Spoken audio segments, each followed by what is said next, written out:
Okay, I have to be honest. I did not take a woodshop class, but a lot of people in middle and high school had to take one. You'd come home with a cool wooden project. You usually use a table saw, right? Yeah. Yes, I can't believe that you didn't have to take one. In middle school, for me, it was a requirement, but there are safety concerns, and my class in 7th grade, a girl actually hurt herself pretty bad slicing on a table saw. You always hear a story about some kid in school that happened to, and that's why one local company is working to get results and help make it safer so that kids can continue to learn those trades. News 6 at 9's Carolina Cardona is live in Winter Park to show us a new tool that can potentially avoid some dangerous situations.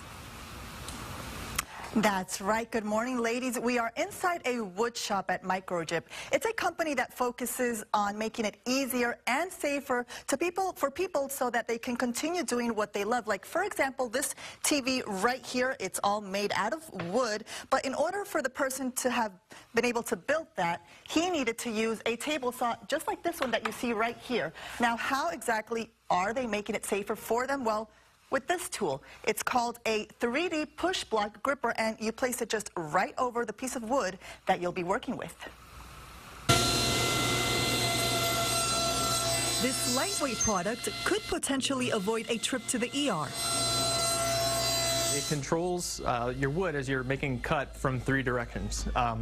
There's no other push block that does that. Morgan is part of the team at Microjig, a company based out of Winter Park. Their focus is the safety of crafty people. Keeps your workpiece down on the table, keeps it against the fence, and it keeps everything parallel to the blade. This is different in that it's designed to be able to control the piece the whole way through the cut. Essentially keeping the piece in place and avoiding a nasty cut to your hand.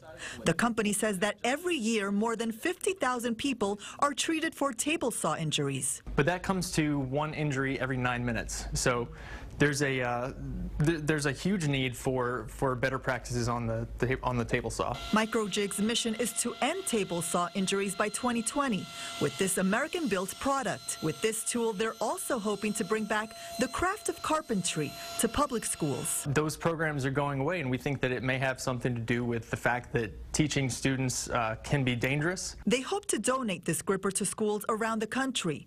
To get them, schools just have to apply. The schools will receive 2 grippers per table saw. He gave us a demonstration of how it works. The technique is just a little bit of downward pressure and a little bit of pressure inward toward this fence here, and it's mostly forward. Typically, a push stick is used when cutting a piece of wood. The problem with that stick? This doesn't give you a whole lot of control. It creates a pivot point at the back of the workpiece. Look what happens when he used it.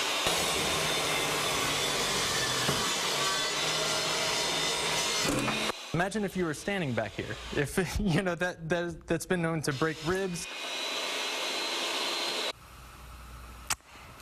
Yep, very dangerous right there. Now, so far, 150 schools have applied to receive a gripper just like this one. If you want more information on how you can apply, go to our webpage, clickorlando.com. All the information is right there.